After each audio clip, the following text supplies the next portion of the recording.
She didn't take a turn. She never took a turn. But on that Sunday morning, this little 9-year-old girl was in a brand new Sunday school class. And there was a new teacher. And the teacher's name was Mrs. Adams. And there was a tradition that each Sunday, the attendance record for the class was given to a different child to take down the hall to the church office.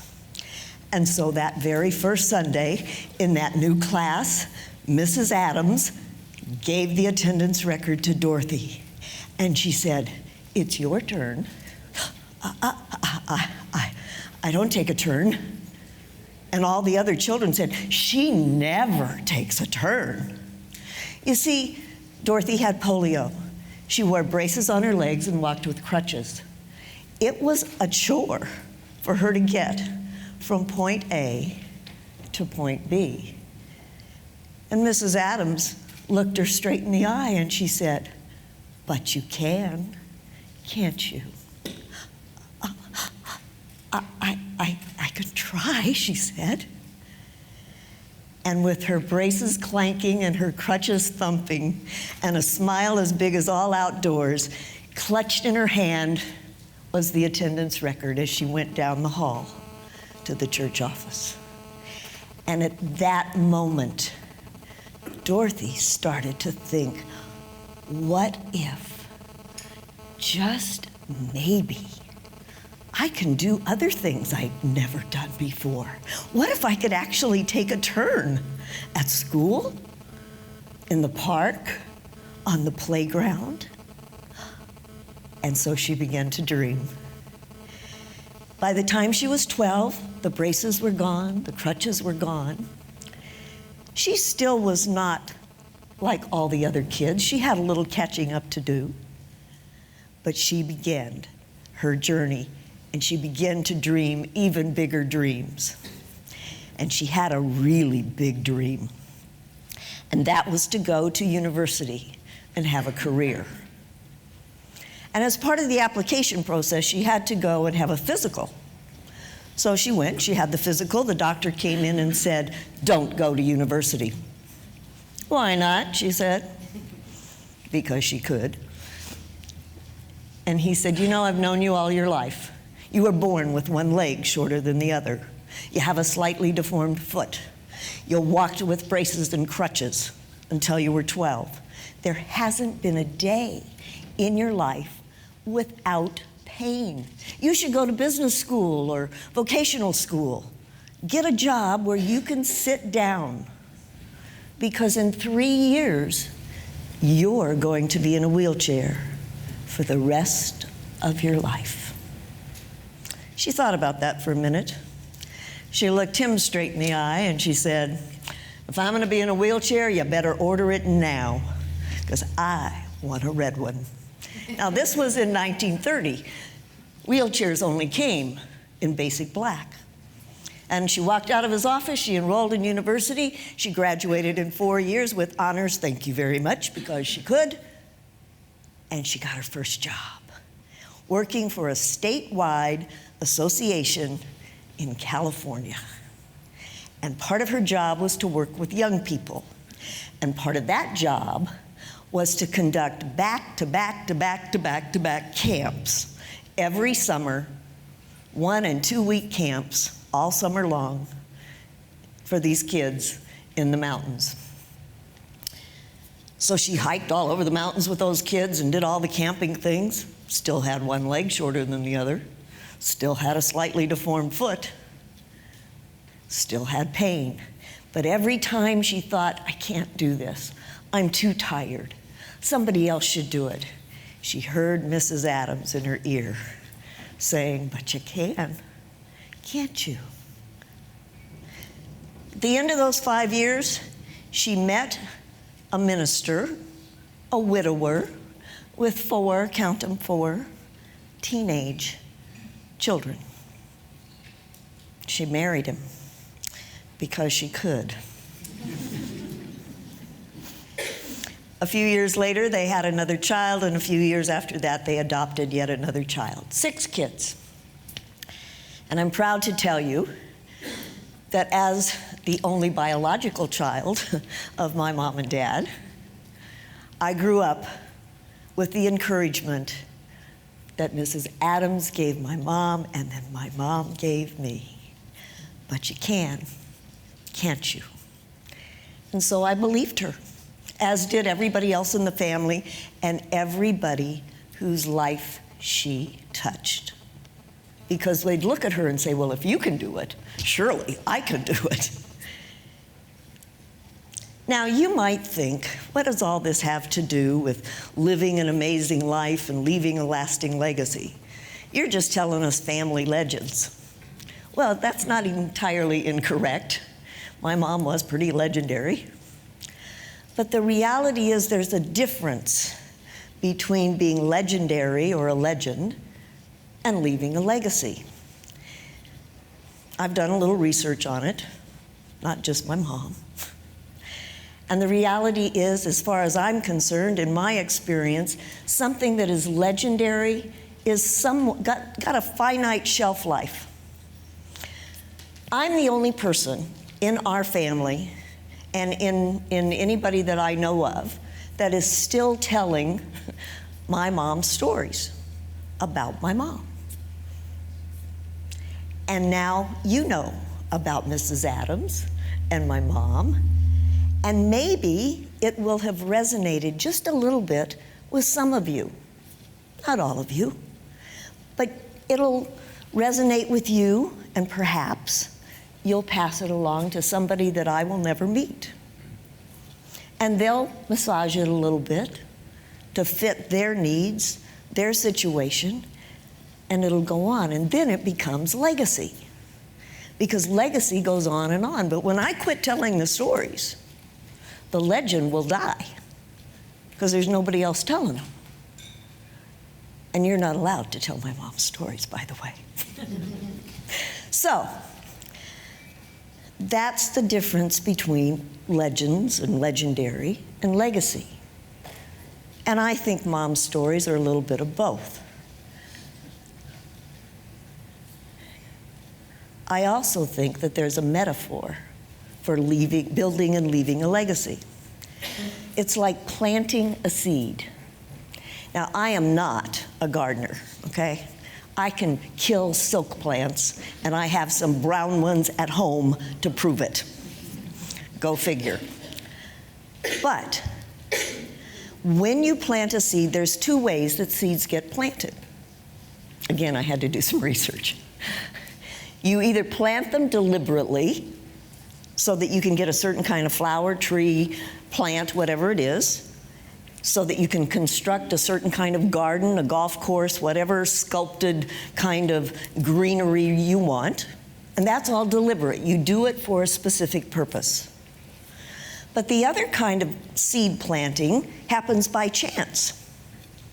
Seeds are carried by the wind, by insects, by birds, and then they start to grow.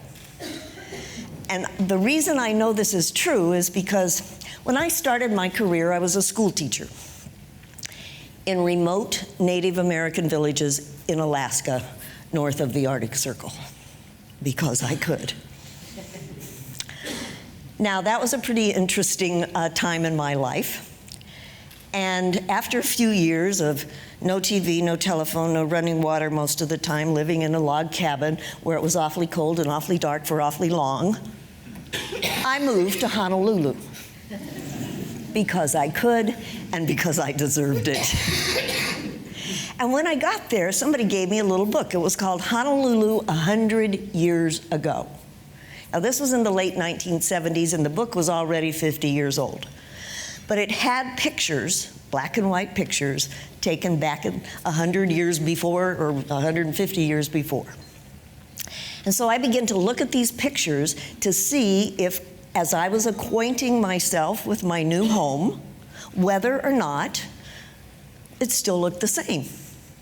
And there was one particular picture that sort of garnered my interest. I don't know why, but it was a stark and barren hillside. not one piece of vegetation, just ancient solidified lava. But underneath the picture, there was a description of where that hillside was. And I realized that this was the same hill that I could see every day outside my office window. But it was now covered in riotous, tropical vegetation. Nobody planted it, but those seeds were carried by the wind and by insects and by birds. And they took root, and now it was this beautiful, tropical, jungle-like hillside. Now, we, and in our industry, have the privilege of planting seeds every time we speak. And that includes at home, by the way. And so every time we have an opportunity to touch somebody's life, we may be planting a seed. I would like for you to think about, just briefly, in your speaking career, whether you've been around forever or whether you're just getting started, if there's somebody that you've met already that is either building a legacy or they've already left one. We just had a beautiful reference and reminder of two amazing women that have left a legacy for this organization. Who do you think of? I have to say, and I will take ownership of this, I am absolutely biased. But I have to mention my late husband, Warren Evans. And I have to not cry when I do it. Many of you in this audience knew Warren, or you knew about him. He's spoken at this conference multiple times. We are all here today together in this place at this time, having this amazing convention because of Warren. Now, you might think, wow, she really thought a lot of him. Well, I did. I married him. But the reality is that Warren was a speaker way before he and I knew each other. And he loved the art of speaking. But he also knew about, to be the most successful you could be, you had to pay attention to business. And he said on more than one occasion, if you have a calling, get a congregation. Speaking is a business. Now, I was a preacher's kid. And I always thought, and I started my business way before I knew Warren, that at least in part, it was because I wanted to make a difference and I had a calling. I still think that. But I also appreciate more, pay more attention to, and focus more on the business side of what I've been doing all these years that has allowed me to do what I do in a lot of different places with a lot of different people. And so I learned that from Warren. That was part of his legacy. He was known in the speaking industry as a disruptor. He didn't think much of the status quo. But he was also a collaborator. He was a man with a global vision. And that's his true legacy. Because you see, he was one of the founders, with a few other disruptors in Canada, to found the Canadian Association for Professional Speakers, known as CAPS. But that wasn't enough for Warren. And so along with a few people who were disruptors in the US Association, the Australian Association, and the New Zealand Association, in 1997, they formed what is now known as the Global Speakers Federation. That's pretty good stuff. Well, people said, so what does that mean? Well, there were some disruptors in the UK as well, and in Ireland. And Warren was privileged to work with Ricky Arundel and Phil Campani and Brendan Power and some others to create and establish what is now known as PSA UKI. You were the 5th association. But not only were you the 5th, after all these years, you are now the fastest growing speaker association in the world.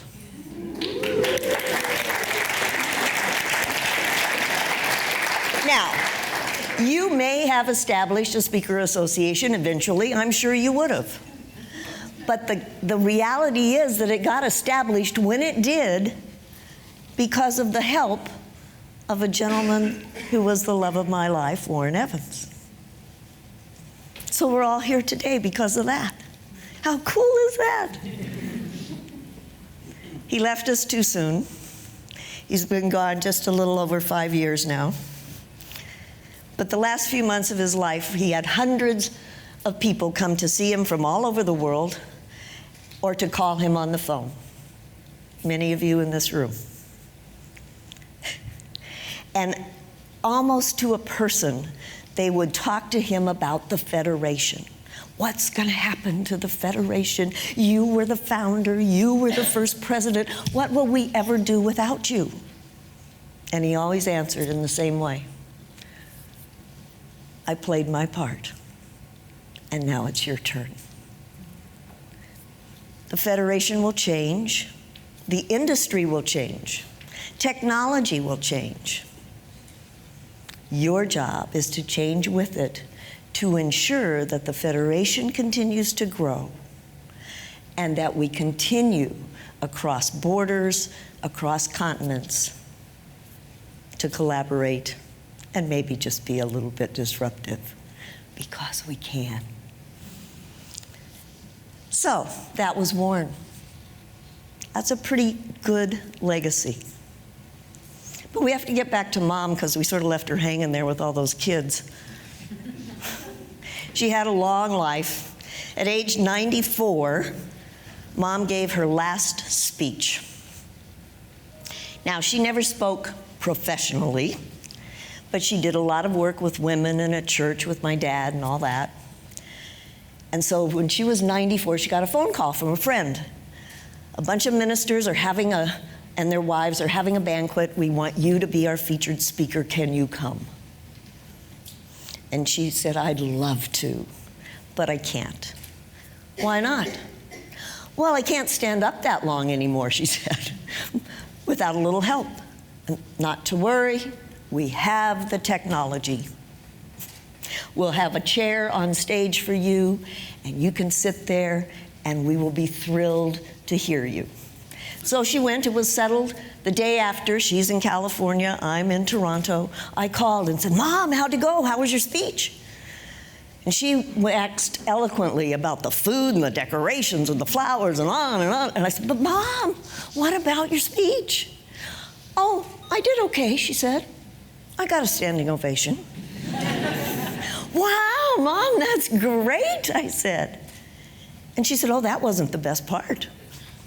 What's better than a standing O, Mom? Come on. She said, well, this woman came up to me afterwards, and she said, you've changed my life again. I said, who was it? She said, I had no clue. I said, what'd you do? She said, well, I asked her very politely, could you remind me of your name, when and where you heard me speak? And so she said she's heard me speak at a retreat in 1954. It was now 2004. I said, Mom, that is amazing.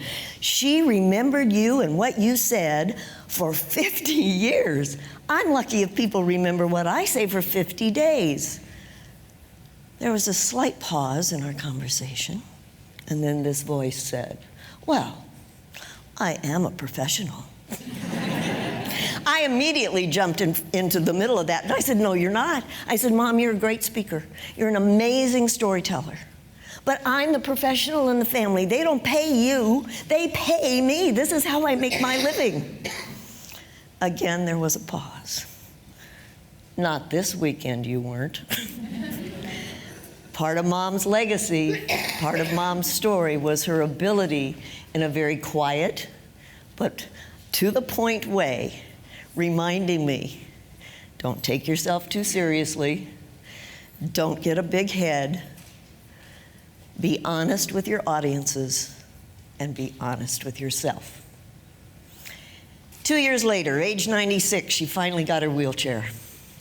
I called the next day. Did you get it? Yes, I did, and it's red. And I said, awesome. And she said, and it's electric. And I went, oh no. Because I knew my mom. And sure enough, I said, well, tell me about it. I was actually afraid to ask that question, but she said, well, the nice young man brought it, and he showed me how to operate it, and I took a few test runs, and I thought, oh dear. And she said, and did you know that you can actually set these electric wheelchairs to go so many miles per hour?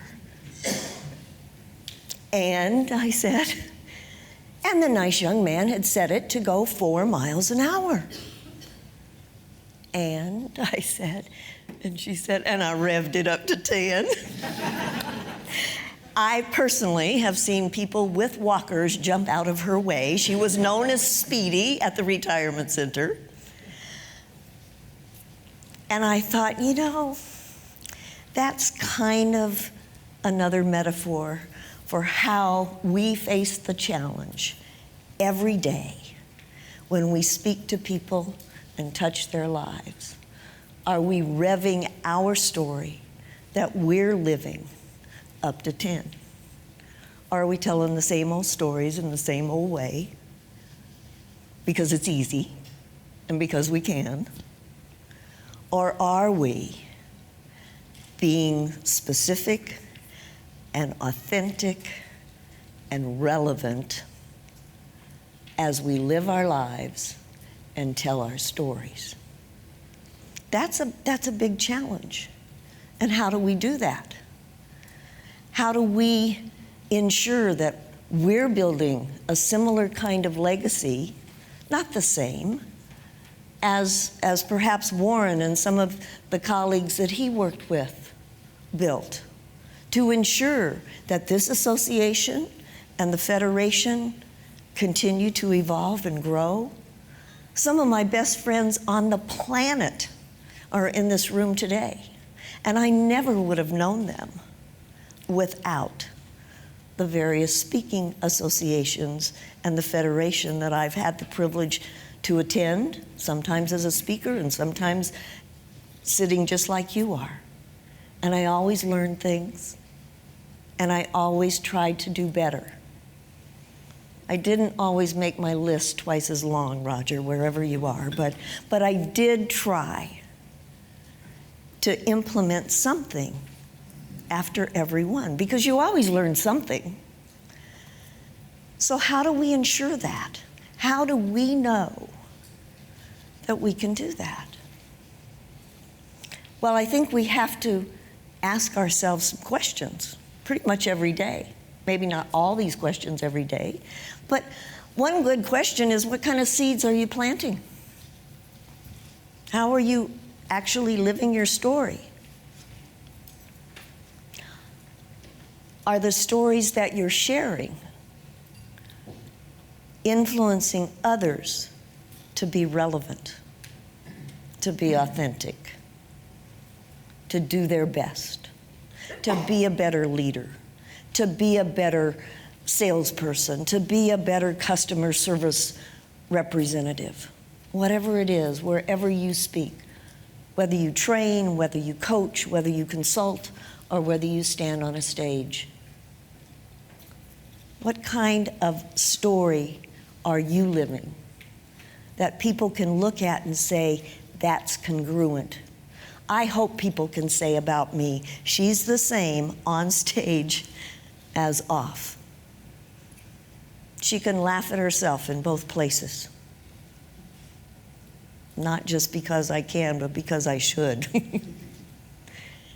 Because if we're not congruent, people see through us. And so we ask those kinds of questions. What can I do to ensure that the life I live is helping me build a legacy that is full of energy, enthusiasm, commitment, passion, integrity, authenticity, and relevance?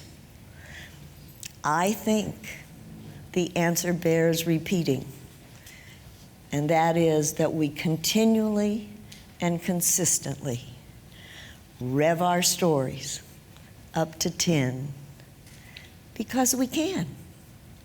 Can't we? Thank you.